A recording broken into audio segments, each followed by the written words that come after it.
Hello, good evening. I am back to record a video here. I had to re upload the video. I had some audio issues. Thank you in the comment section for letting me know so I can fix the situation. But hello. Hello, Criminados, and I hope you're having a beautiful weekend today. Thank you for watching my channel and tuning in. This video is for entertainment, educational, and research purposes only. The content is covered by the Fair Use Act, and you can find the disclaimer in the description below. Please like, share, and subscribe. And once again, thank you for your support. So I'm here today to discuss the topic about Mr. Robinson. He had an interview today, and I would like to cover and play a few snips of his interview and then discuss some important key facts that he shared with us in this interview. And I think it's important that we pay attention to and also take a look at and actually, kind of figure out, a few things about our plan to get justice for Shanquella. What can we do as people, and what can you do individually to make sure you keep her name alive until justice is served?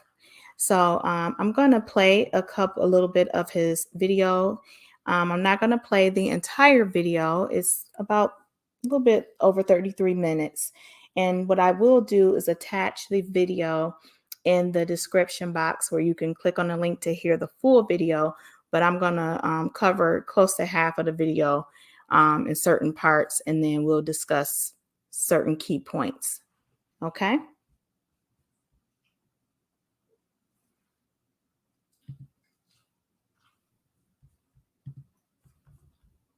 She stayed on track when it comes to them grades. Everybody wanted to say how beautiful she was on the outside, but she was a beautiful person in the inside.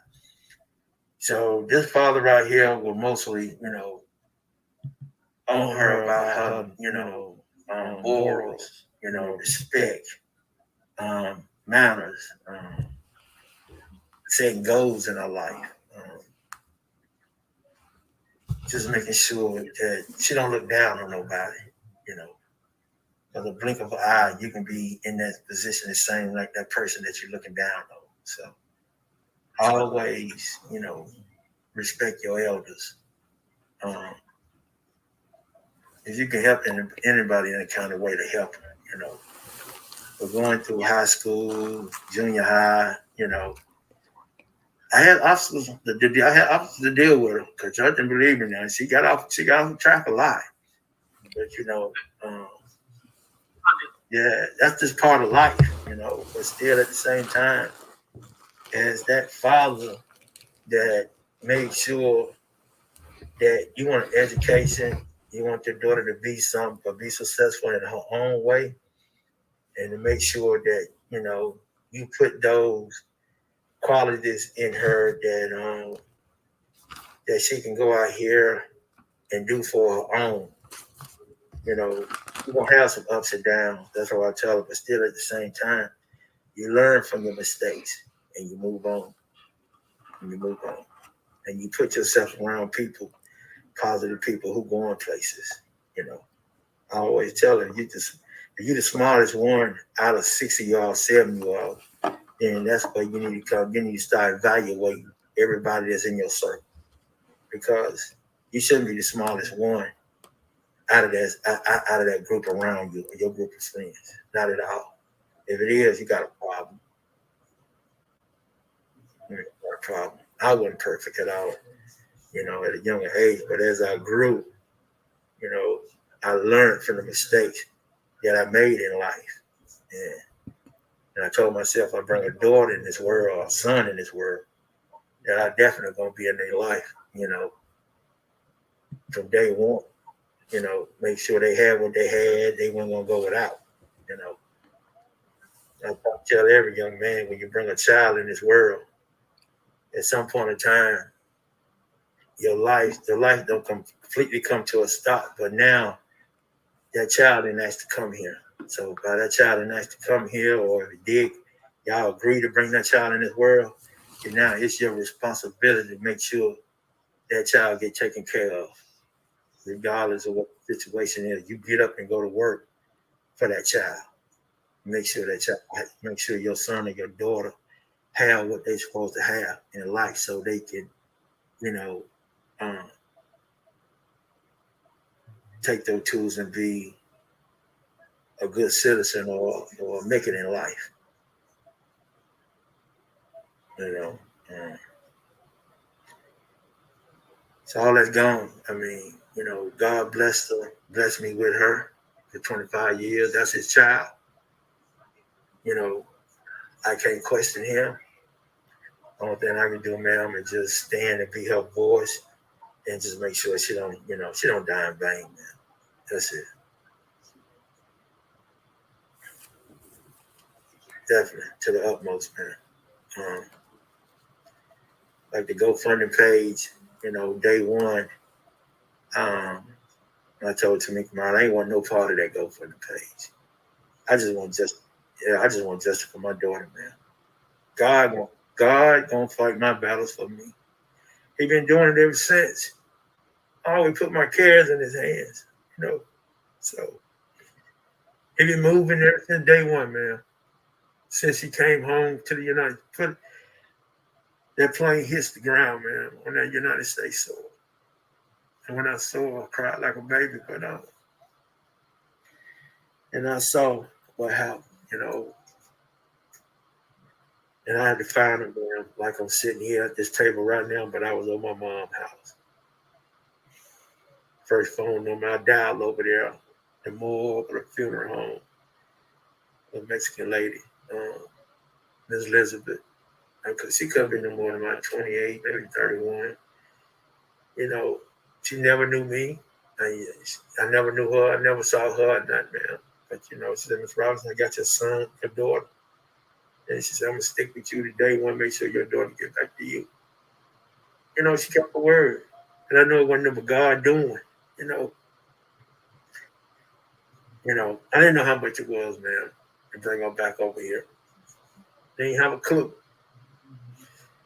But I know I'm that father that worked so hard that I always put back for a rainy day. So, and I'm that father that always pay my tithes when I go to church. So, I look at it, God was, setting me up for this, which I didn't see it coming. Which I always tell her, I always put back for a rainy day because you never know when that day gonna come, but you don't want to ask nobody for nothing. Sometimes people loaning you money. So I made sure I had it, and so when the price was put out there, man, I was able to bring her home, man. Bring her home and always, do her funeral, sit there. And I just thought she'd be burying me, not me burying her, you know.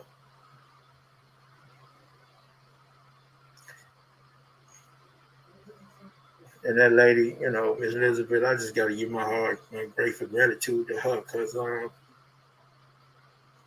would have been a wreck, man, if I couldn't find her, knowing that she was in another country and I couldn't even find her.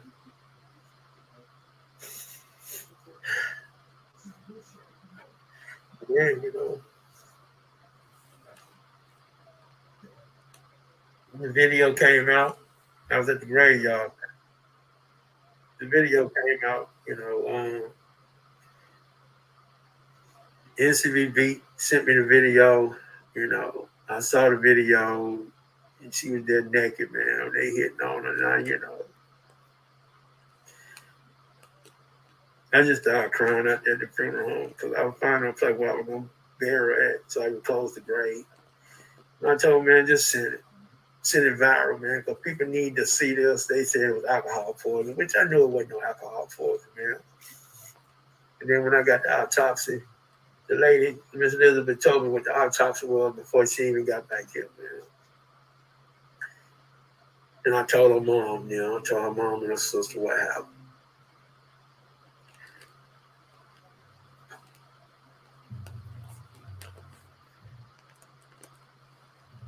The video came from NCBB. it's North Carolina Beach, whatever that platform he got, Jura or something.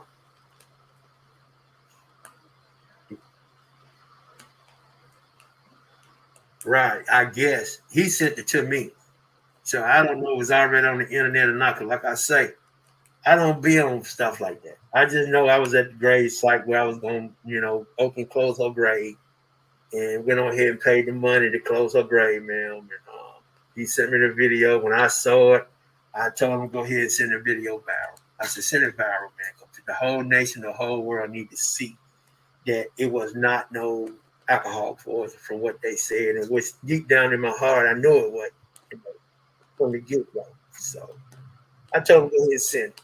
Even though she was there naked, they were hitting on her, couldn't be there to do nothing. And I know they took over there, man. It wasn't nothing premeditated, envious and jealous of her. You know,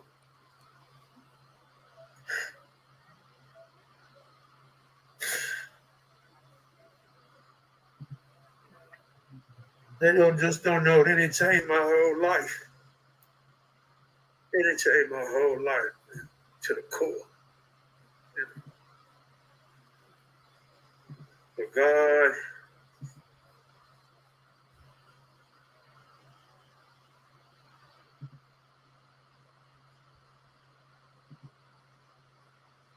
Okay.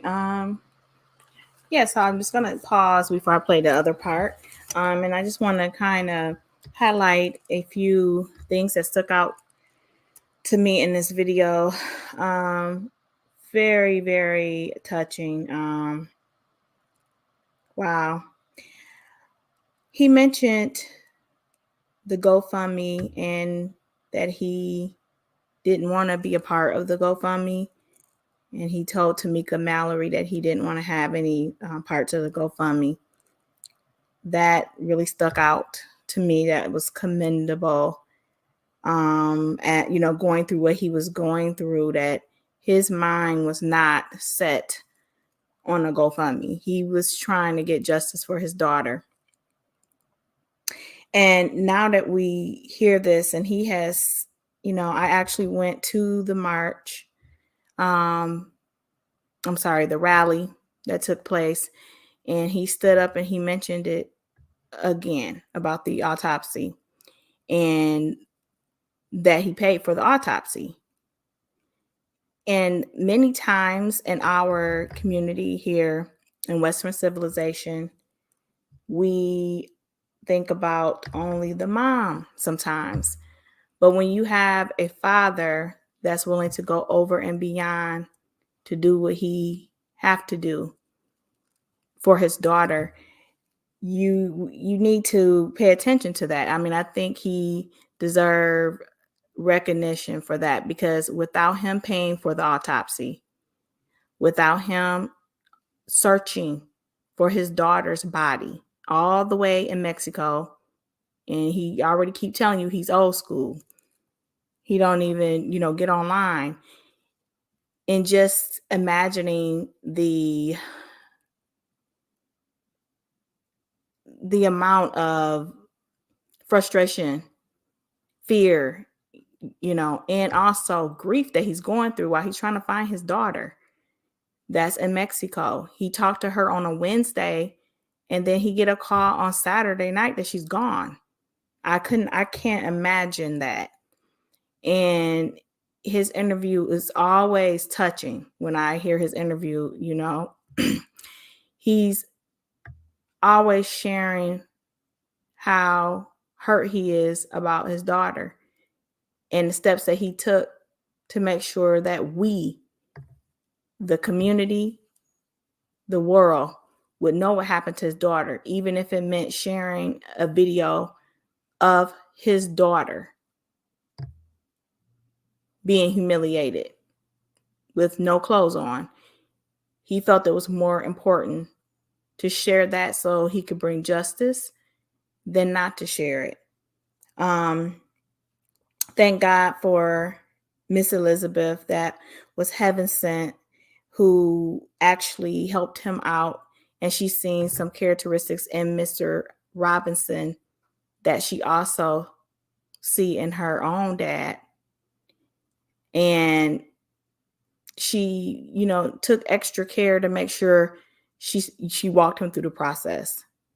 Thank God he had money set aside for a rainy day, because that's a rainy day. That's a horrific day to hear news like that. Also, thank God that he had a little bit of discernment about, he didn't believe the alcohol poisoning right away, and he actually ordered the autopsy because you need money to do that. We would have never known about her spinal cord and her cervical vertebrae being damaged if he did not get this autopsy.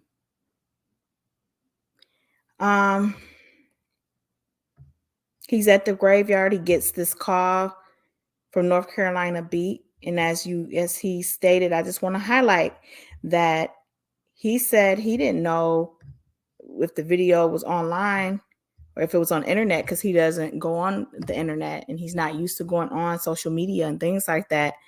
But the video was sent to him. And I just can't imagine why he's in the graveyard thinking about burying his daughter, the loss of his child, his only child, and he gets a video of something so grotesque as this girl beating his daughter without clothes on. There's just no, it's messed up.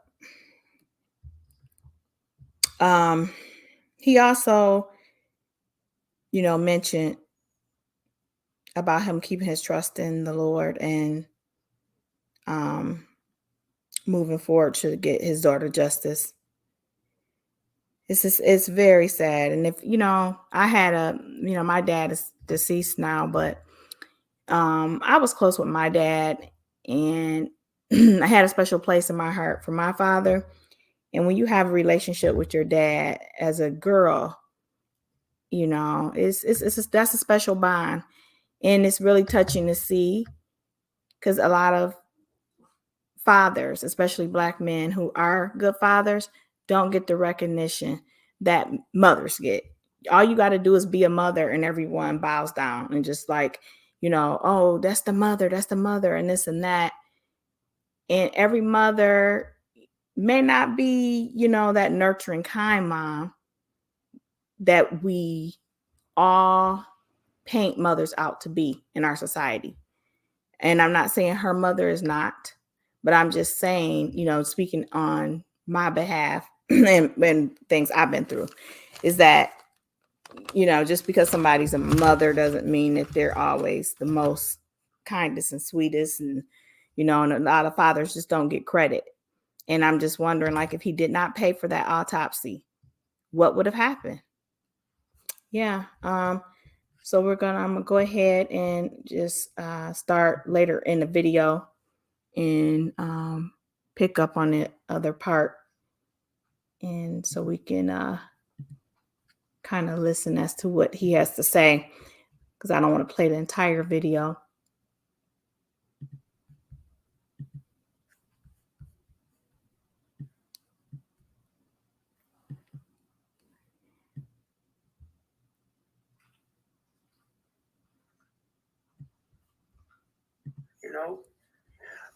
Sounds like you raised her so well, and I can hear the pain in your voice from everything you've been going through. It's unimaginable. Where were you when you first heard the tragic news that she had died? Right here at home.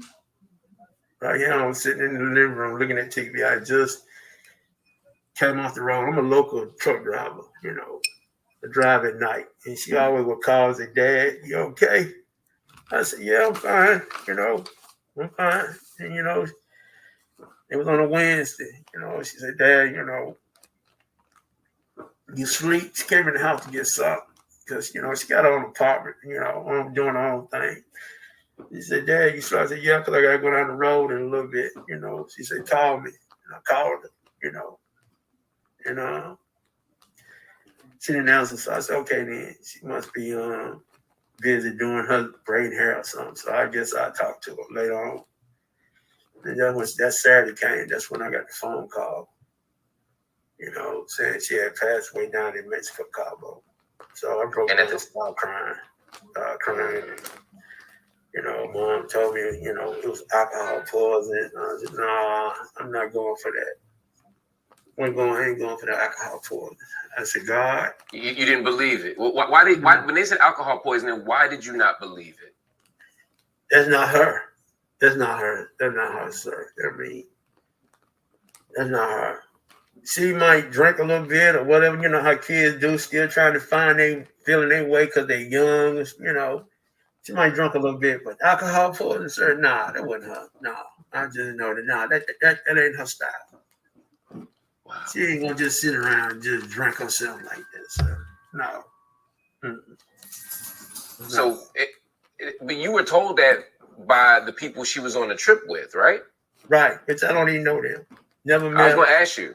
You didn't. No. Did she talk about them, and did you have any connection to any of these people that she was on a trip with? No connection whatsoever. I was thinking I knew that she went to college with them. She went to college with them. They ain't never met them at all. All this was new to me.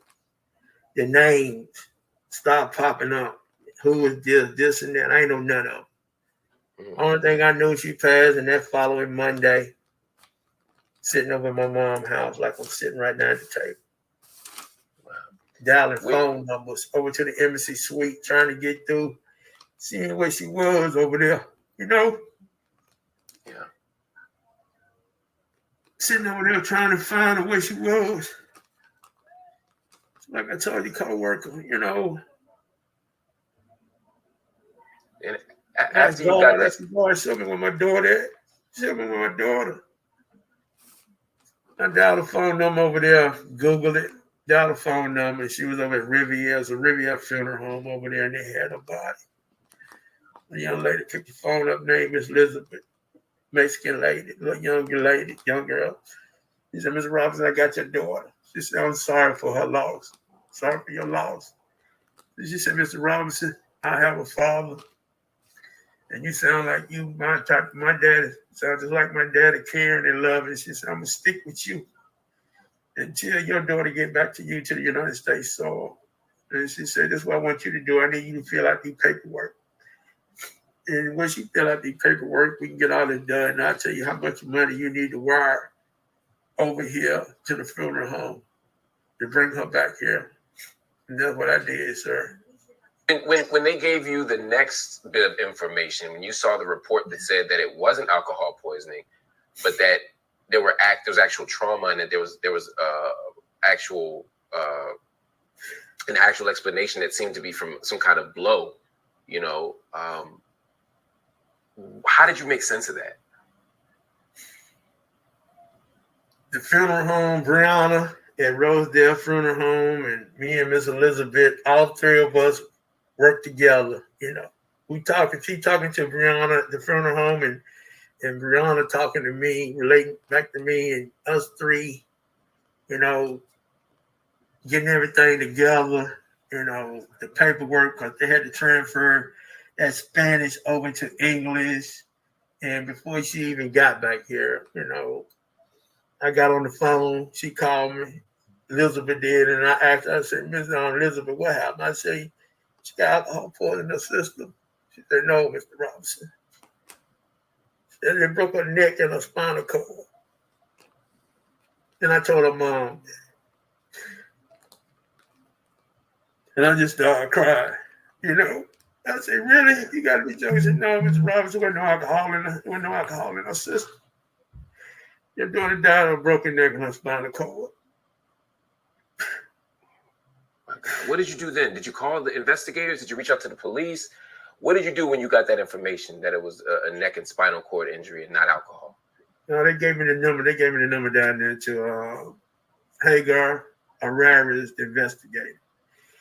And he said, Mr. Robinson, what you telling me, their story is not adding up. But he said, for you to get it going, Mr. Robinson, you got to start on the United States side. And that's what I did. That's what I did. Now, are the investigators still talking to you, or are they giving you updates? Like, where are we now? I'm gonna leave that part alone. I'm not even gonna go into that. Okay. Well, can you? And I don't want you to go into the details if you don't feel comfortable for whatever reason. But can you at least let us know? Are you in conversation with the people that you want to be in conversation with? Are you getting answers from people? I ain't gonna even go into that. I'm just gonna let them do what they gotta do. Okay. Are you happy with what they're doing? Like I said, I'm gonna leave exactly what they gotta do. My faith is in God. My faith is in God, man. That's what my faith is from day one. I said, God showed me what happened. And he started pulling layers, man. He started pulling layers. Y'all got the story. Everybody got the story, saw the story. And then y'all saw how they did Shanquella. And y'all saw that it was wrong. Yeah. And God put that feeling in y'all knowing that it was wrong. And that's why everybody around this world today want justice. That's why everybody praying. Don't even know me. I don't even know them, man. And I appreciate y'all prayers. Y'all carrying this and y'all love, for this father right here, because I'm hurt, man. I'm hurt. I'm hurt to the core. For them to do this right here. She had so much going for herself. Her life had just started beginning, so proud of her. And they just took this from me. Took this, then it got back here, man, and just walking around, it just mind-boggling, man. Like I say, it's a whole lot of questions ain't been answered, but God gonna bring it all out. Yeah. God gonna, my patience and my faith with him, sir, gonna bring it all out. She gone. Only thing I can do is fight for her and stand for her like y'all doing right along with me. It's hard, man. It's hard. I understand, sir. I'm watching you fight. I'm watching you go through these interviews. I'm watching you pray. I'm watching you, do the work on the ground. I see you doing everything that, you can to get justice for your daughter. And I'm in awe, sir. I'm so honored to be talking to you about this and that you spent some time here with us. Before you go, one of the things you've said before is that you thought Shanquella was set up. What did you mean by that? Envious and jealous of her. I mean, her business, doing hair. I mean, how people like her, man. She was a people person, They knew her dad here in Charlotte, People who always used to tell her, no matter where you go, they know you. They can just...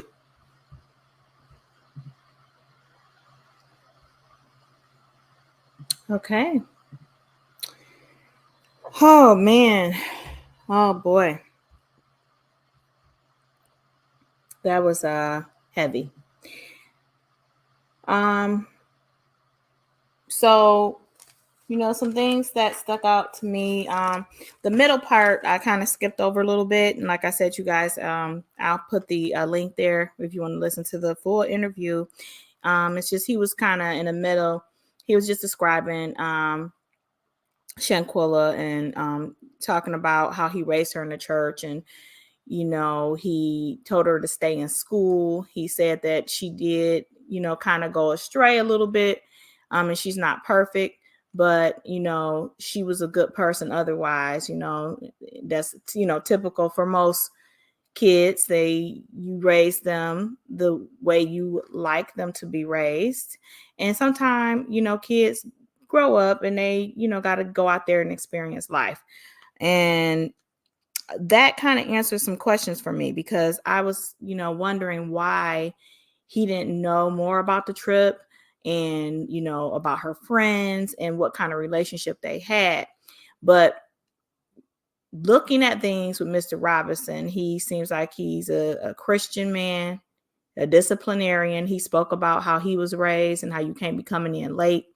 And there's probably certain parts of her life that she did not want her father to know about, which is, you know, common for, you know, children who have like my grandfather was a reverend, and, you know, some of my friends that I talked to or hung around, I wouldn't take them around my grandfather either when I was growing up, because there's just certain parts of, you know, of yourself that you want your father or grandfather to see. And you want him to remember you as the little girl that he took to the Easter plays and church and things of that nature. He talked about her getting baptized, and her middle name, Bernada, stands for his middle name, Bernard. And he wanted to make sure his name was also in her, added in her name somewhere. And so he said, okay, he'll move a couple, you know, syllables around. And that's how she got Shanquella Bernada Robinson. So I want to just talk about when he discussed when on that Wednesday, he talked to his daughter. I like how he gave us an idea as to the last time he spoke to her, which makes sense if he's a truck driver, that he's busy, he's on the road, he's, you know, church disciplinarian kind of a father. So there's only certain things that she's going to talk to her dad about. She probably didn't want to let him know that she was going to Cabo, because he would have wondered who she was going with, and her friends probably were friends that she didn't want her father to meet. So it makes a lot of sense now. He didn't even know her friends. He never met them. He didn't know them.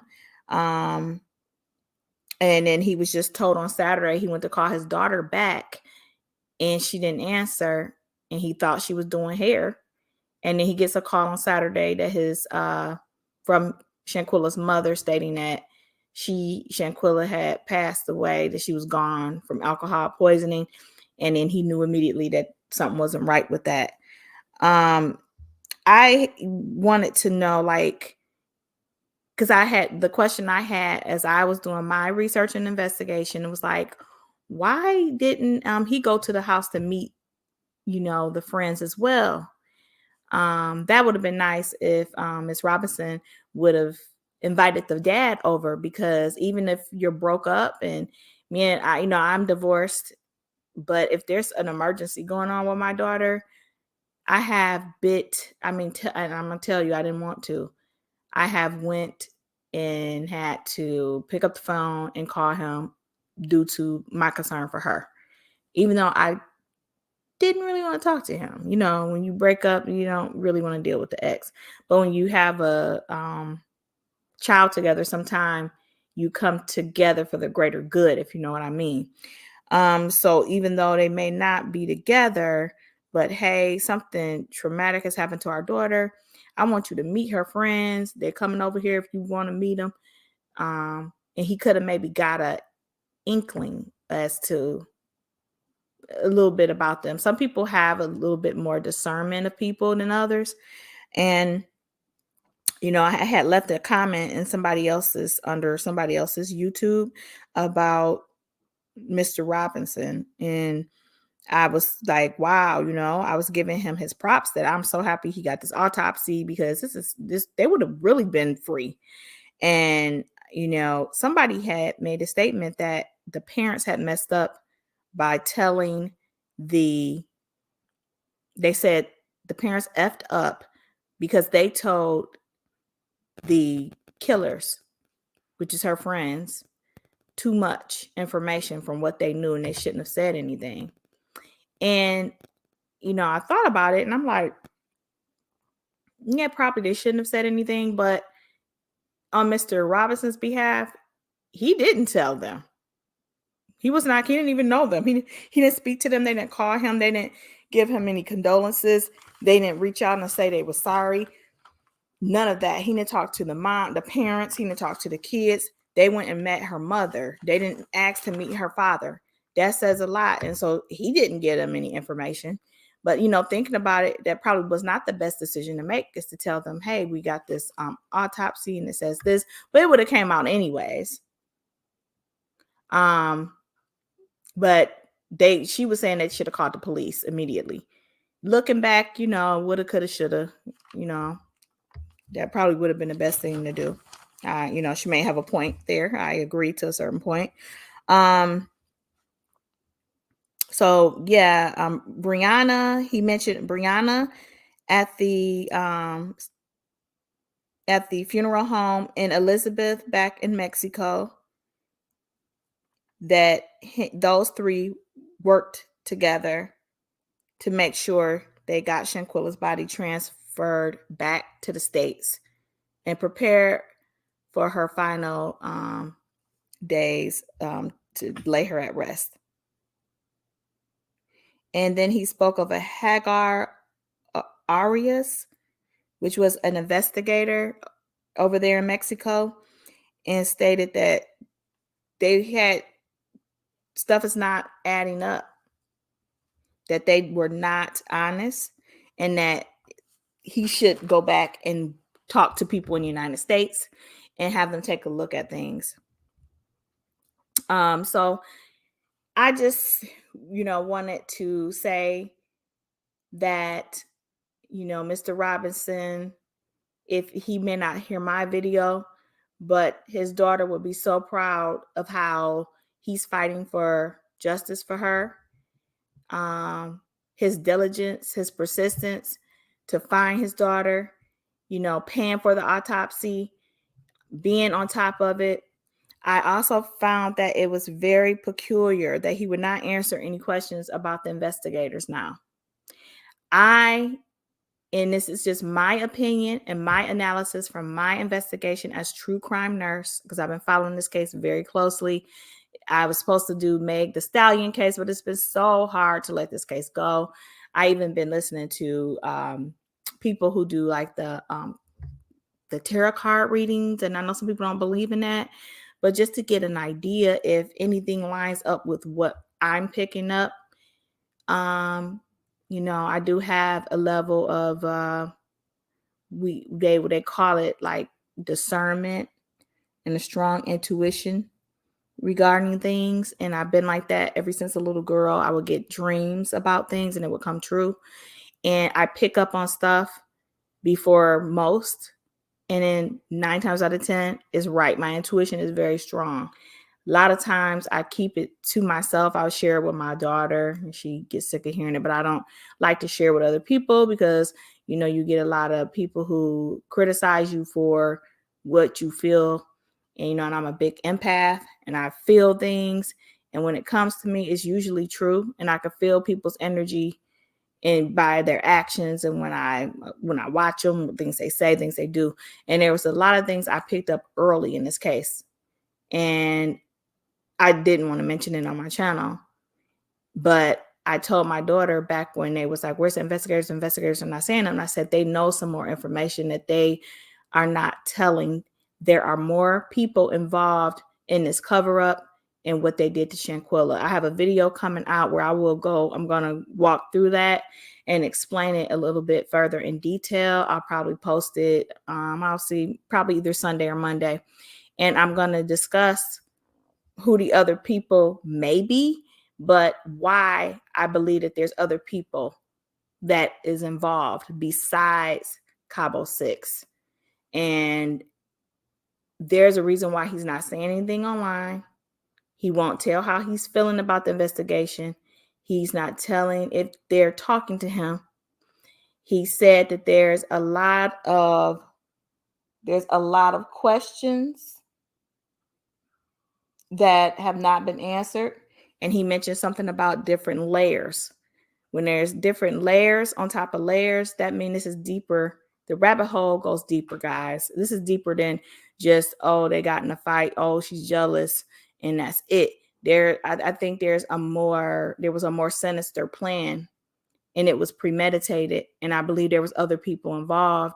And I believe the FBI have not came out and said anything because there's things that they are really narrowing in on. If it was just Cabo 6 and that's all they needed to get and there was nothing else going on, then that would be one thing. But when other things come into play, I believe that they're looking and gathering evidence on these other people that may be involved, who may have known about it, who advised these kids or young adults on how to carry out this plan, because they were advised by somebody back in the States. Who was that person? We don't know. So these people need to also answer for what they did. It's not that you're an accomplice. You're aiding, abetting, accessory, accomplice to murder. When it comes to things like that, everybody needs to be pulled out for their stuff. So we are here with you, Mr. Robinson. I see you. I appreciate you for what you did for your daughter. And it was very touching to hear him speak about his daughter and share a little bit about his daughter and who she was and the information that he gave. I appreciate him giving us a little bit more in this interview, so we can put some things together and kind of, give tips and, keep posting her name, keep saying her name, keep, posting the video. It would be nice if he can get some compensation back for the money he spent from his, from his stash, the $6,000. And I'm hoping that, the mom shared something from the GoFundMe. We have to thank God for fathers like Mr. Robinson, because all fathers are not, deadbeats. And let's give him a little bit more recognition, a little bit more love and support. Just because he's not the mom does not mean that we can't. And let's be honest, if it wasn't for him, you wouldn't be saying her name and making videos and posting anything, because they would have walked in. It would have just been like, oh, alcohol poisoning. And that would have been a done case. But because he had that intuition and he got that autopsy is why we're fighting for justice for her right now. So support him a little bit, show him some love. Don't forget when you're mentioning the mom and the sister. Oh, I just don't know how, oh my God, how the mom is feeling, a poor mother. I see that a lot, but she had both parents in her life. So let's don't forget about Mr. Robinson.